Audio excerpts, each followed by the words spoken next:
Go. All right, let's start talking a little bit about uncertainty today.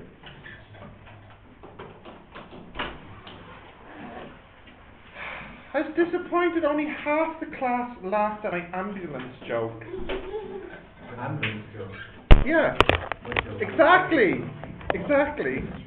Yes, only half the class laughed. Disappointed. Yeah. I thought it was hilarious.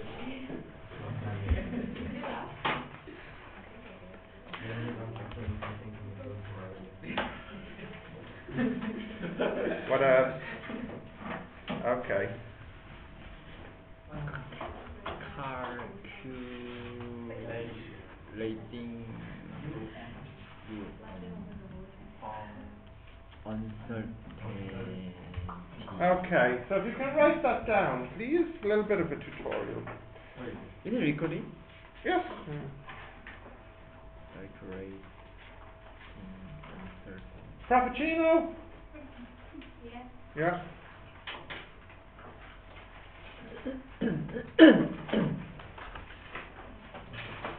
Where's the stress? Calculating? I don't think this part would be stressed. Calculating. Calculating uncertainty. I don't know where the stress is. Calculating uncertainty. I don't think you should stress the middle. That doesn't sound right. Calculating uncertainty. I think we should stress here. Uncertainty. Yeah, because you have certainty and uncertainty. Uncertainty. Yeah. Okay. So we kind of I don't know if you've talked about this in chemistry because you've done chemistry labs, haven't you? Oh, you haven't done them yet. Okay. Are you doing them this week? Tomorrow. Right. So you understand, of course, when you do an experiment that you make a measurement. So you would have a sequence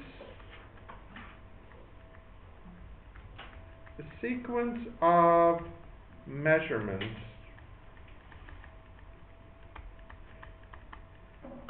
So, for example, maybe let's say you measure something 3 times, x1, x2, x3, or maybe even measured it n times. The problem is, you really should only be using one number, because when you measure something, it should only be one value. And if you measure 10 times and get 10 different values, then you have a problem. Which value do you use? Now, I think you all probably know what value you should use, or what you should do. Average. You should use the average. Yeah. So the best estimate,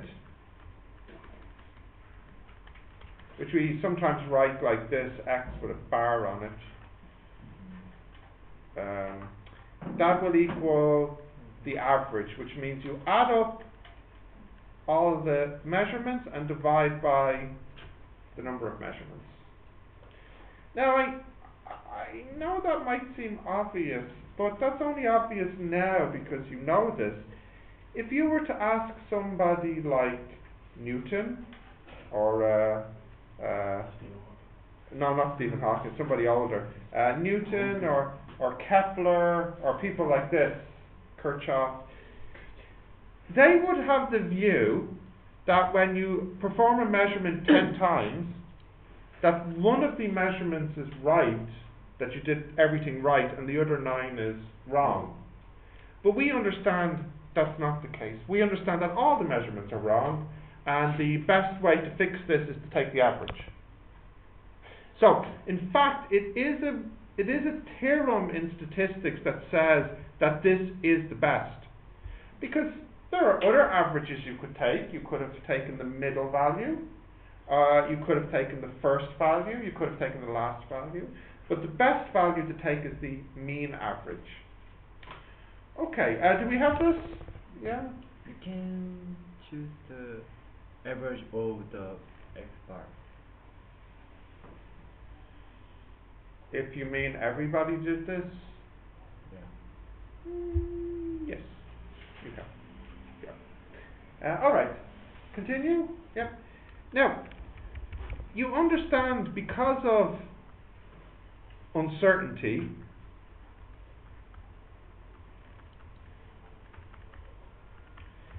your value won't be perfect. So for example, maybe you get something like this. G, we think is, let's say, 9.75 as an example.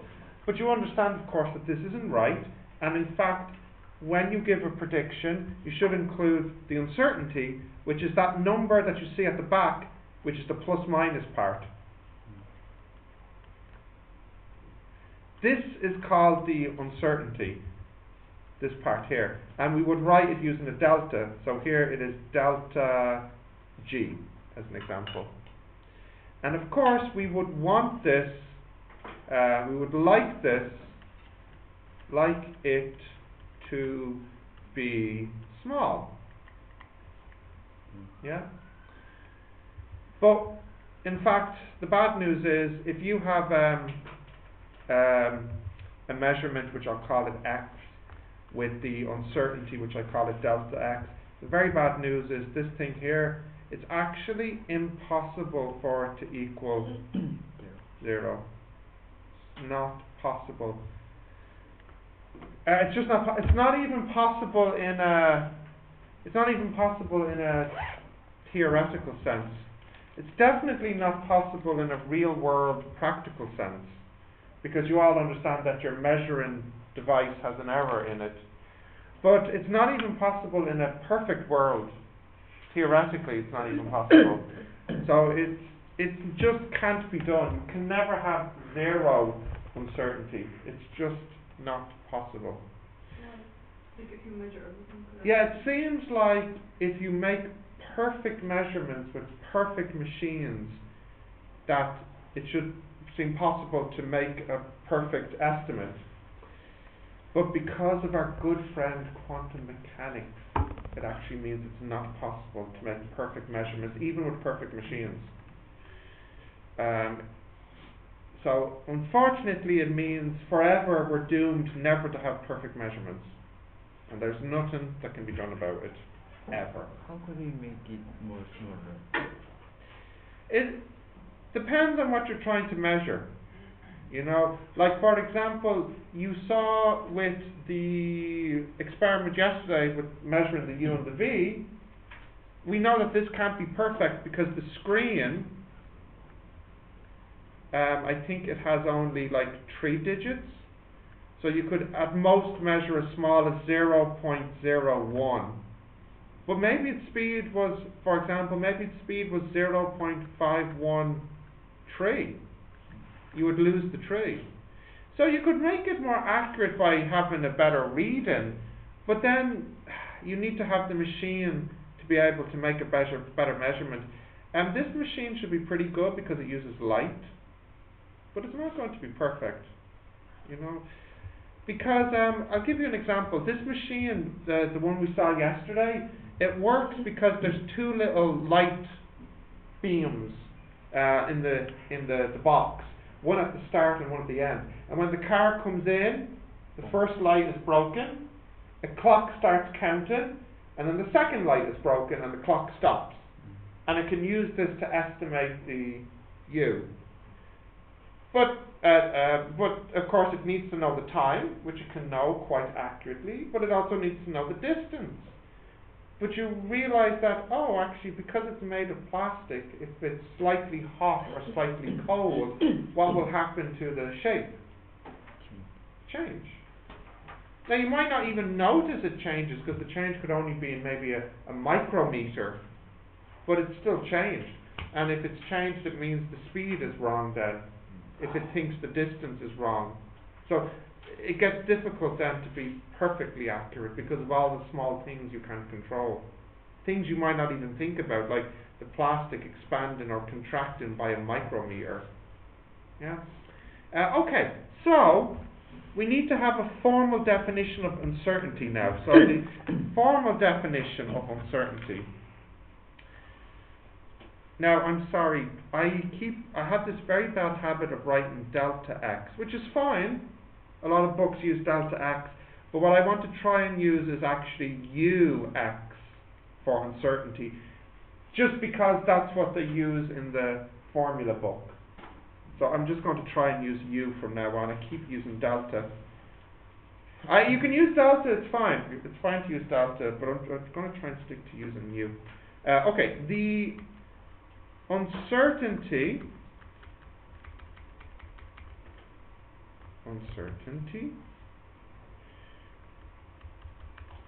UX puts bounds. Does anybody know the meaning of this word bounds? Another word? Bound. No, that's bounce. Bound. Bound. Like what? Like ball?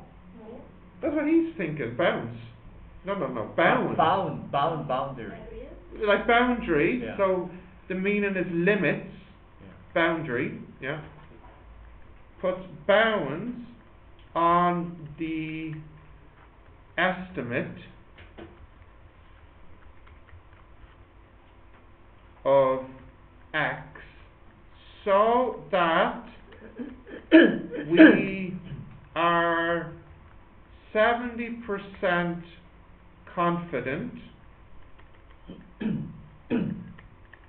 the true X is within the boundary, which is X estimate plus or minus uncertainty in the X. Why 70%? Different sciences use different percentages, and the percent needs to be an appropriate percent for your level of research and what you're studying.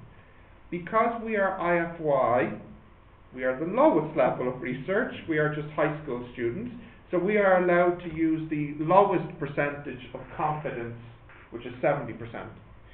If you are working at CERN particle accelerator in Europe, where you're using equipment that's worth billions of euros, then you should be 99.9999% confident in your calculation here.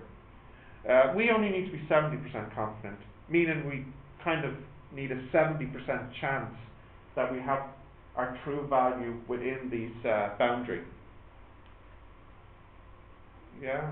Then the exact value is within the boundary. About 70% of the 70%. time. Yeah. But the 90% is good than the 70%. Yeah, of course, yeah. It's better. And you're thinking, why don't we use that? We can't because there's a price that you pay. If you want to be more confident, you can get better equipment, or you can just make this number bigger, this UX. Because if you make it bigger, then you are more likely to capture the true value, but then it becomes kind of useless nearly. Like, for example, suppose I tell you, you tell me which is better, okay? I say we have a new student starting tomorrow, and their height, I think, from looking at them walking along the campus, I think their height is 1.6 meters, plus or minus 0.05 meters. Okay? Now, it's good, yeah. But suppose I said to you, oh, well, I think their height is 1.6 meters, plus or minus 100 meters. Yeah, it's not good, but this is the 70%. This could be 70% confident, and this one could be 99. No, this could be nearly 100%. Yeah, nearly 100%. Yeah. Well, probably 100%. But you realise that one's useless because that could be any height. It could be 2 meters. It could be 1 meter. It could be any height. You know. 180. It could be. It's useless. It's useless.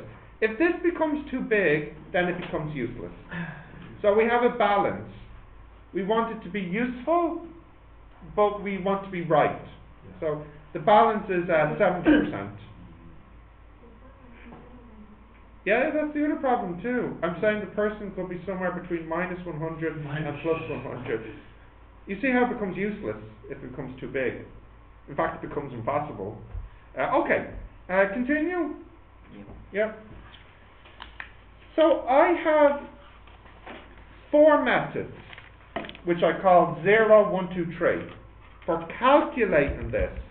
How do we calculate this now? With calculation. Correct. I have 4 methods, and the rule is this. The methods get better. So method 0 is the worst. Method 1 is better. Method 2 is better. If you can use method 1, then you should. Don't use method 0. If you can use method 2, you should, and not use method 1 or 0. So you should use the best method. Okay? So if you can use method 4, the 4th method I mean, you should use that. So let's look at the first method. Method 0 for calculating U. Okay, this is the easiest method and also the worst method. What you do here to calculate U, Ux equals, guess it. Oh, Yeah. so bad. It's disgusting. Disgusting. But sometimes this is the only thing you can do. We did this, we kind of did this yesterday with the meter stick. We kind of had to guess at what we think the uncertainty would be. We said we think about half a centimetre. Yeah. Now, sometimes it's fine, you know, but if we can do something better, we should. Okay, the second method, method 1. If you need to have at least 2 values. What you do is you say the uncertainty is the biggest value you think you could have minus the smallest value you think you could have. So you need at least 2 values, and then divided by 2. And of course we saw this one yesterday. Which experiment did we see this in? Ohm's law, and also Snell's law as well. Yeah. Oh, sorry, I told you a dirty, filthy lie. That's method 2. Yeah, sorry, method 1 is in the middle here.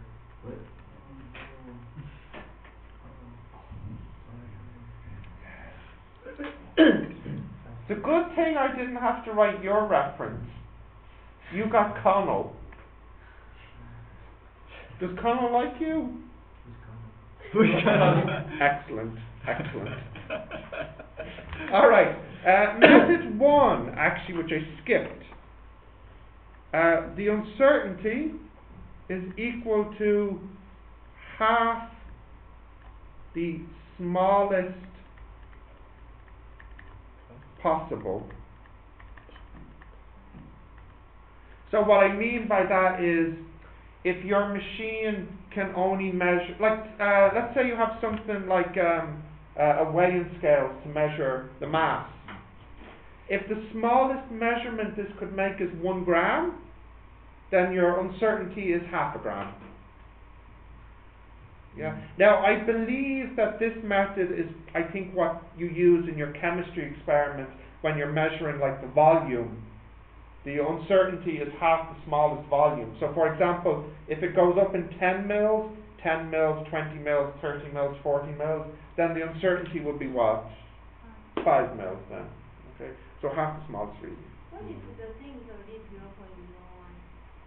0.01? 0.01 is the smallest, then the uncertainty will be 0.005. Yeah? Yeah?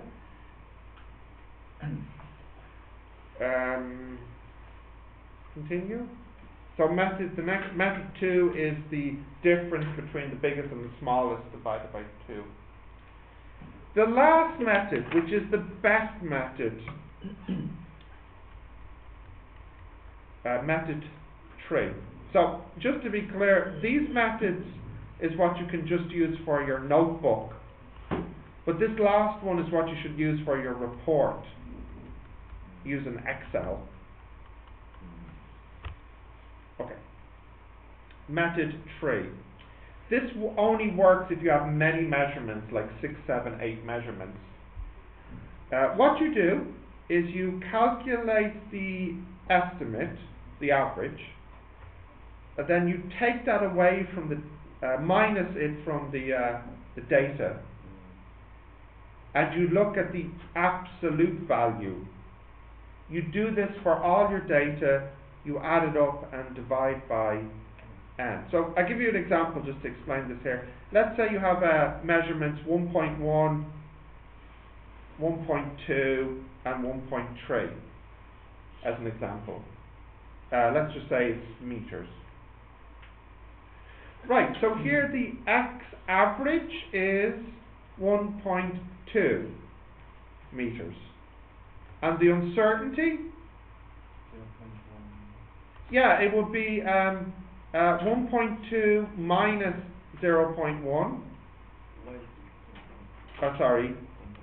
What am I saying? I'm thinking of the next step. Minus 1.1 over 3 plus 1.2 minus 1.2 over 3 plus 1.3, no, that's a lie, 1.2 minus 1.3 over 3. So that would be 0.1 over 3 plus 0 plus 0.1 over 3. Yeah, plus the 0 in the middle. That is equal to 0.2 over 3, which is, what's that? 2 over 30. 0.01. 0.015? 0.067, isn't it? Yeah. Oh yeah. Yeah. Meters. So your answer would be x, which is somewhere in x average plus or minus uncertainty of x, that equals, what's that, 1.2 meters plus or minus 0.067 meters.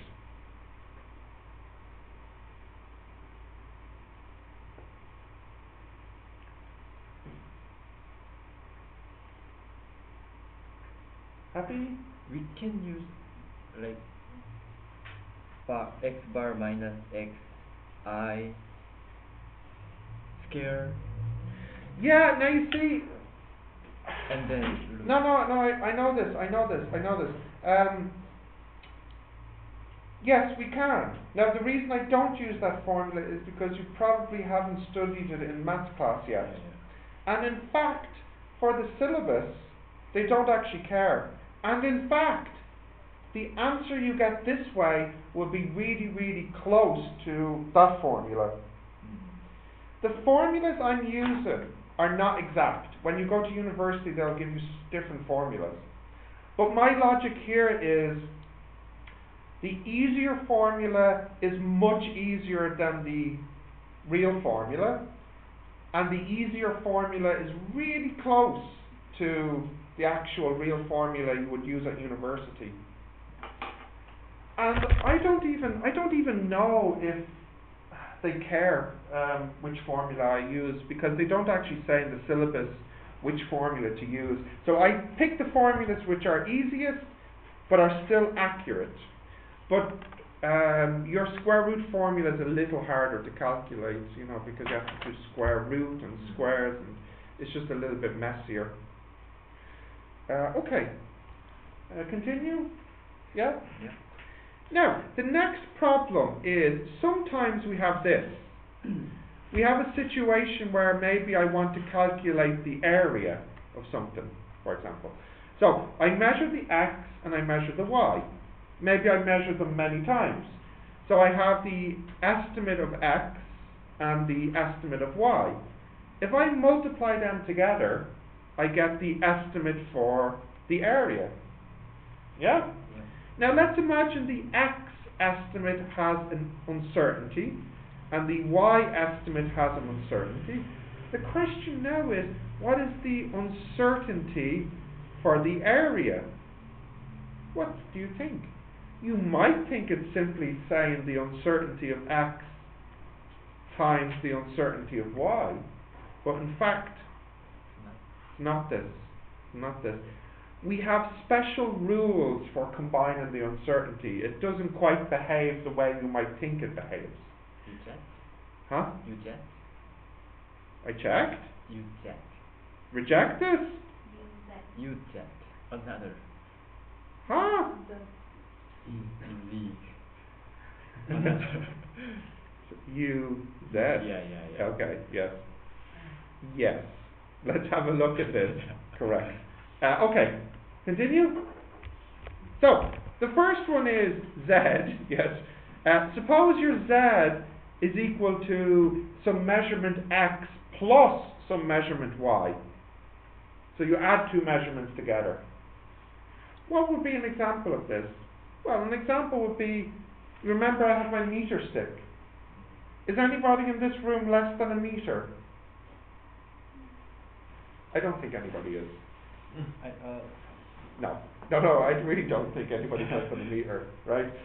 So if I wanted to measure, say, Bruce's height, I would need to use the meter stick twice, and I would have to add them together. It would be better, of course, if I could just measure once. Because when I measure the first time and then the second time, maybe I don't quite have them matched up, you know? So, what is the uncertainty here? Well, the uncertainty in the Z is actually as simple as the uncertainty in the X plus the uncertainty in the Y.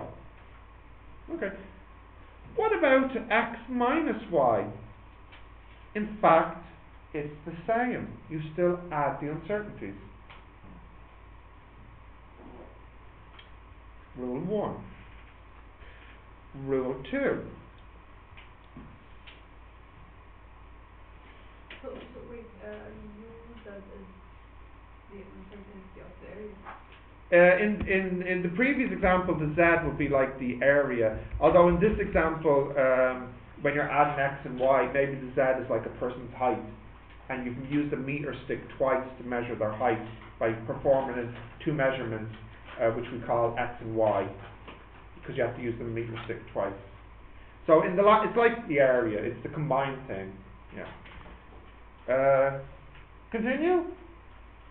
The next one now is the area. It's when you have something like this: Z equals X times Y. You want to know what the uncertainty here is. So the uncertainty for Z will equal the average, the estimate for Z, square root. That's so complicated. Yeah, I see. I am actually using the easiest formulas I can. The uncertainty in X over the average in X. Oh, and Wookie, another reason is I use these formulas because that's what you use in chemistry class with your teacher. Squared plus the uncertainty in Y over the estimate in Y squared.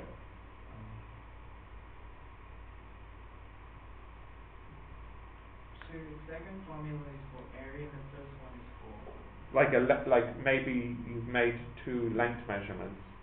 Yeah.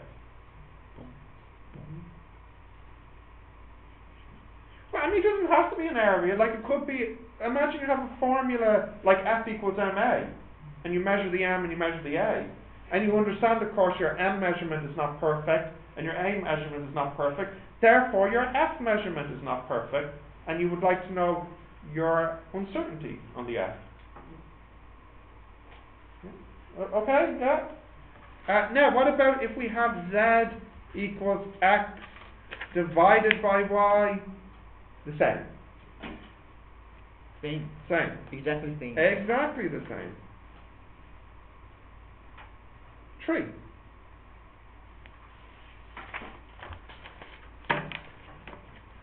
Let's imagine, for example, you have something like this. You have something which is, let's say, a cube. So you know that this is X, and this is X. You actually only need to measure one of the sides if you know it's a cube. What's the volume here? X Cube. So you would like to know what's the uncertainty on the volume. Or another example. Yesterday you measured the time. But did we use the time? No, we used the time squared. So we would like to know what happens if you square or cube your measurement. So you have a Z, but Z is actually some measurement which could be squared or cubed. What is the uncertainty now? So the uncertainty in the Z, you have two formulas. You could simply say it's the average, the estimate for the Z square root brackets n, which is the power, uncertainty in the x over the x average squared. In fact, you can simplify this formula if you like. The simpler form of it is just z absolute value of n times ux over x. It's actually the same formula, because you can actually cancel the square root and the square here.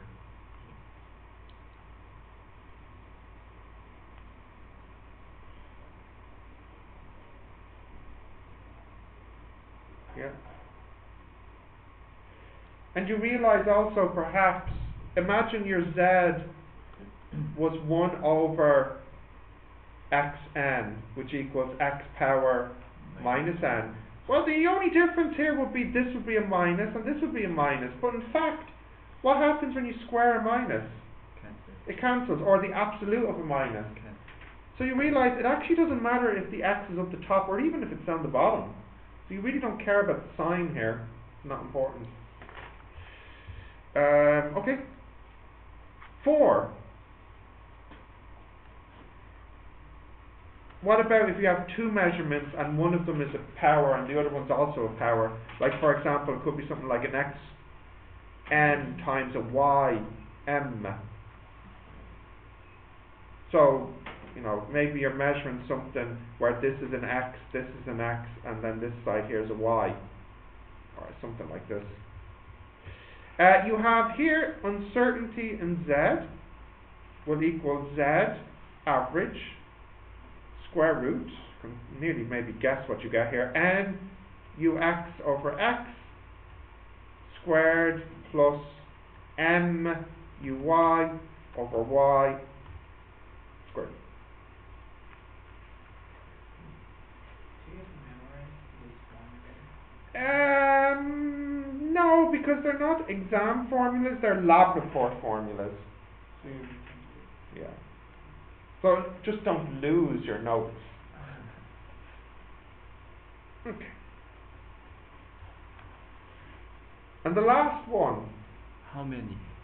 This is the last one. Okay. Second last one. If you make a measurement and then you multiply the measurement by a number.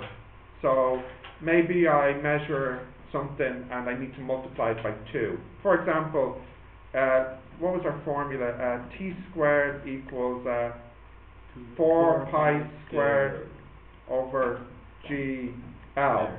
So here the L measurement, you're multiplying it by a number, a constant. I mean, does this change? No, it doesn't change. So what do you do if your measurement gets multiplied by a constant? So Z equals K times the measurement. Well, the good news is the uncertainty is simply K times that measurement, that uncertainty. K is the constant? Yeah, make it a positive non-zero. What if K was like a fairly big number? Then your uncertainty gets multiplied up as well. Now, if you think about this, it kind of makes sense. Like, for example, suppose I measure something and I get a value of 1.5 meters plus or minus, let's say, 0.01 meters. If I multiply that by 100 to make it centimeters, then that's 150 centimeters plus or minus 1 centimeter. Like, it feels right that, you know, if you make something 10 times bigger, then everything, including the error, gets 10 times bigger. Because it's nearly just a difference in the units. Yeah. Now the last formula, in fact, is so difficult, it gets its own lesson, which we'll do sometime next week, which we definitely need Excel for. Can I scroll down? Yeah. So the problem is this. Let's imagine you make a graph. Let's say something like what do we have? V equals I or, so I equals 1 over or V. So if this is I and this is V, what's the slope? 1 over I. 1 over or. Now if, let's say, this side of the room performs an experiment and they get this graph, then they draw the line, they get the slope. Okay? Now, let's say this side of the room do the same experiment. Will they get the same data? No. No. Even if they try to do the exact same measurements, it'll be slightly different. Maybe this point instead is here. Maybe this one is here. This one is here. You know, it'll be a little bit different. So when they calculate and draw their line, will they get the same line? No, their line could be a tiny bit different. The slope could be a little bit bigger or a little bit smaller. In other words, because you have a UV and because you have a UI, it means the slope now also has a UN. And that's going to matter. That will be important if you're going to use the M to calculate the OR. You, of course, if your M can change, then your OR, which you are estimating, can change. So now the real question is, how can I calculate this uncertainty and this slope, this gradient uncertainty? Well, if we have a graph which has x's and y's and data, and we're estimating the M, the uncertainty in the gradient, the slope, is roughly equal to the uncertainty in the residuals of the y, which I have not explained, and will explain it next week, divided by uncertainty in the residuals of the x, divided by square root n, where n is the number of points. This is quite difficult to calculate, but it's very important because you're going to be using slope to make predictions and estimates. And we'll have a special lesson on this formula next week.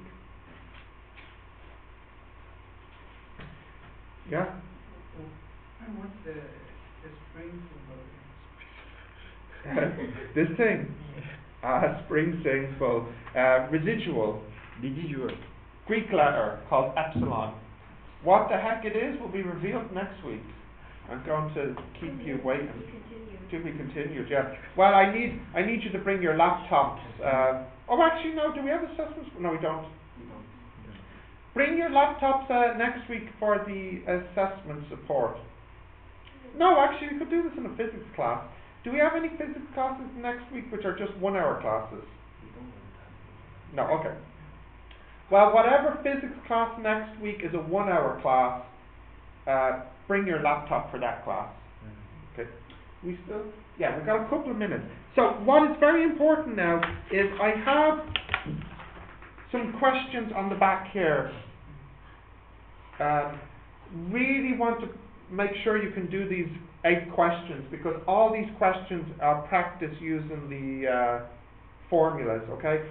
This is important for not only physics but also your chemistry.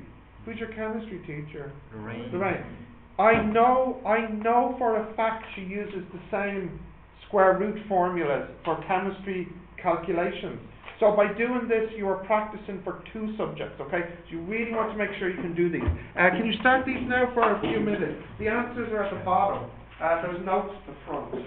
So if you can try these ones now.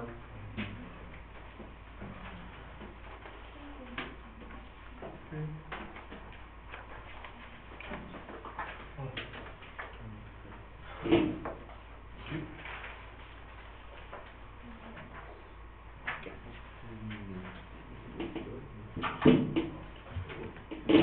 Now look, it's really important you get these, and if you have any trouble, we can do them in the tutorial. We can do a tutorial next week, or do them in the assessment support or something. So if you can start them now, please.